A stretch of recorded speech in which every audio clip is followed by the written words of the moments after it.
Hello and welcome back. Sean here, Mountains Garage, on a beautiful Wednesday night. Yesterday, I know I said it was Wednesday. I make a lot of mistakes. Every video includes an old sock and probably a mistake. So you're welcome. But today, again, January 18th, a Wednesday, it is 48 degrees outside. The sun's been out for most of the afternoon. A lot of melting going on. I had to run a few errands. Went to see an old friend. We stood about 10 feet apart because he was coughing as much as I was outside. But now we're back in the shop. And today I'm going to quickly tear apart this Turbo 400 next to me. I made a deal. As I often do. I do far too much trading, but I enjoy it. So, a friend of mine bought a Pro Street Nova that allegedly had brand new wheels and tires on it. Billet specialty wheels that are reasonably expensive, a good looking 5-spoke wheel. I have no immediate need for them, but it's a good deal. And he was going to bring me the transmission. I just need to give it a good street rebuild. So, we're not buying a whole lot of expensive parts, so it's basically my labor, and I get some cool wheels and tires. He delivered the wheels and tires 2 or 3 weeks ago. Well, they're not brand new. The front tires are both damaged and dry rotted, and the rears are Mickey Thompson. They're probably, I haven't measured, I think they're 14-inch, 15 by 14 rears, because it was a Pro Street car. And the rear tires are 3/4 wore out, Mickey Thompson Pro Street things, so. Whatever, the wheels are still worth it. And I made a deal, so I stick with it. End of story. He drops the transmission off yesterday. I don't know if he watches my videos, but he'll laugh if he does. He has a 1-year-old diesel Ford. Now, those cost more than my house did originally, in different eras, but you know what I mean, that's an expensive truck. If you've ever transported a Turbo 400, and I wish, or any transmission, I need to start telling people before I give them directions to my house, that if you place the transmission in the back of your truck and the wind blows over it, it is going to suck fluid out of everywhere that has an open hole. In this case, it's only got a shallow pan, didn't really have a ton of oil in it by the time it got here anyway, because the back of his truck was full of oil. And it was running down the exhaust, and he was pretty sure it was going to catch fire. And my driveway looks like a Superfund site, so I wiped most of it out. But it'd be a whole lot easier just to drain the transmission before you get here. And I know it's super complicated to drop the pan, but you could just take the transmission out of the vehicle and tip it up on the tail housing or roll it over and take the dipstick out. You got options. You don't need to ruin a perfectly good truck in somebody's driveway, but let's get back to reality. Well, let's get back to today. The car is a 68 Chevrolet Impala, Caprice, whatever it is. Some model of Impala. Supposedly been stored away forever. And I believe he told me it had 30,000 miles on it. Now, I got to bring you around to look at the core. I've never seen one this nice, and I haven't taken it apart yet. It's a 327 car, which did come with a Turbo 400. I just touched the tag and the dirt fell off it, and it looks brand new as well. And it's indeed a 68 CD code, which is, I believe, a 327 full-size Chevrolet. And it also could be Chevelle or Monte Carlo, but in this case, we know it's out of an Impala.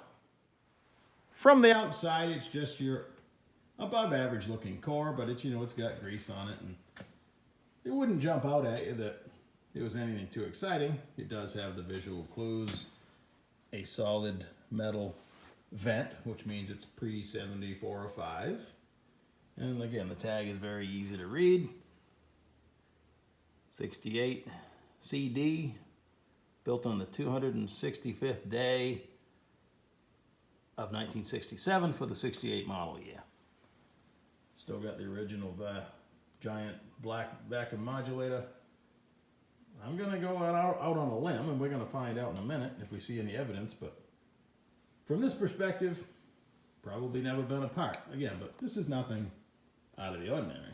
until you come around the front. I'm still looking at the original ink markings indicating, I don't know what shift put the pump together or whatever. I don't think the camera even does it justice. If I pull the transmission out of a late model vehicle, I would expect the pump housing to be rusted. It's not painted or anything. I mean, it just shines like a brand new penny. And again, the camera's not doing it justice because I could show you some other cores. In fact, let's just go look at a much newer core. Here's, I believe, a 1986 out of a low mileage motorhome. And you see what I mean? This probably has similar mileage as the Impala, but this looks more average of what I'm looking at. So let's get busy taking it apart and see what it looks like inside. I wiped out the black debris that forms on the bottom of the pan. I haven't wiped the filter off. It's very similar. So there's not a lot of material, but some. It's an AC Delco filter. Probably original. I know they used cork gaskets back then, and the gasket is cooked on the pan. And the PF 168, if 1 of 68 is a date, that'd be really coincidental. Who knows? In the pan, it looks like new. It's odd to see the detent spring painted yellow, but the markings are clear. Let's keep ripping. My impression still remains the same, that it's probably never been apart. The valve body gaskets came off in one piece, but they're hard as a rock. All the check balls were there. The nail's never been bent.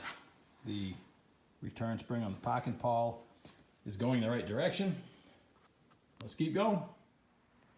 Well, she's absolutely flawless. The planetaries are so tight.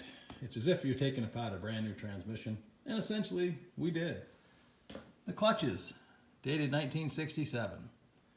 The ink marks, which would come right off if I hit it with brake clean, are still there. So I'm going to, using my years of experience, gonna say it's never been apart. Super nice core. I would love to have it. I mean, time has made the gaskets and seals hard as a rock. Probably not even heat cycles because, 30,000 miles. Unreal. So this will be a fun build. Of course, we're going to soup it up a little bit. It's getting a crate LS3, so they still want it auto shifting, but I'll do my best to make it last. In previous videos, about 100 of them at this point, we have talked at length about the value of the metal vent transmissions, where you're going to get most of the good stuff that you're going to seek out in the later transmissions to upgrade them. We have all aluminum pistons, all three. We have the correct direct drum to put a 34 element sprag on. It has the gold plated 16 element, which is the weakest of all three choices for a Turbo 400 that might have came factory. Chevrolet especially was pretty thrifty in that area. I don't know when they came from Borg Warner, the 34 element sprag, and I know like the Jaguar transmissions and stuff like that used them the whole time. A lot of your Olds, Pontiac, Buick, Cadillac used them longer than Chevy did. So I think it's probably sheer numbers that Chevy was just trying to save money. And at the horsepower levels back then, there was no issue with the 16 probably, so as far as breaking it. But anyway, it has the correct drum. We'll upgrade that. Dual feed the direct clutches, put good clutches in it. I'm just going to drill out the separator plate and do a few mods, nothing serious. The pump is perfect. I didn't look at if it had a shim on the pressure regulator spring. But anyway, we'll just tune it up a little bit. It's getting, like I mentioned, an LS3 crate motor. That's probably 500-600 horsepower. So this will be right in the ballpark to handle it. They'll have to buy a decent converter. I am a fan of upgrading modern vehicles. This might be a good candidate for like a 4L80E. However, if they're gonna run any gear ratio, 320 to 373, and you're not going across country, the Turbo 400 right back where it belongs is probably a good choice. It's a factory console shift car, and I know the kid that took it apart, I don't know how much experience he has. At least, like, he put the factory clip back on the shift arm. That's great if the transmission's not going to go out of your sight. However, if you're going to send your transmission off someplace to get rebuilt, you got to figure 9 times out of 10 you might not get your hardware back. Myself, I'm sympathetic because I was a transmission remover and installer for a long time. It's the simple details like that, though, that can, nitpick or wreck a perfectly good job, because now you're looking for something to hold the shift cable on, and then it falls off because your E-clip you chose out of your Chinese selection falls off. It's just stupid stuff like that. You gotta, it's all the details. I believe lots of famous people have said that in some form or fashion. So that's it, I guess, today.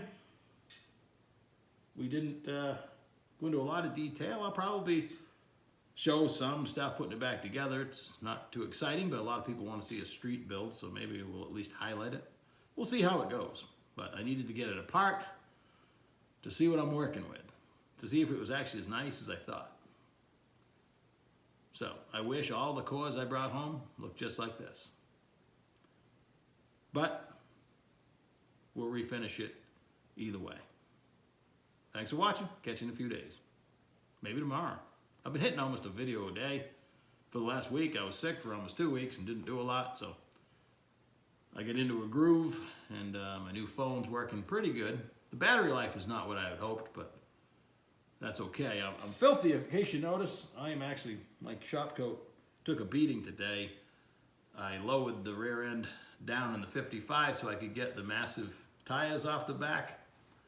And, they got 10 years of warehouse dust on them, at least. And now I'm wearing it, so it's quite an ordeal to get the rear tires out. We'll cover that tomorrow. So catch you later.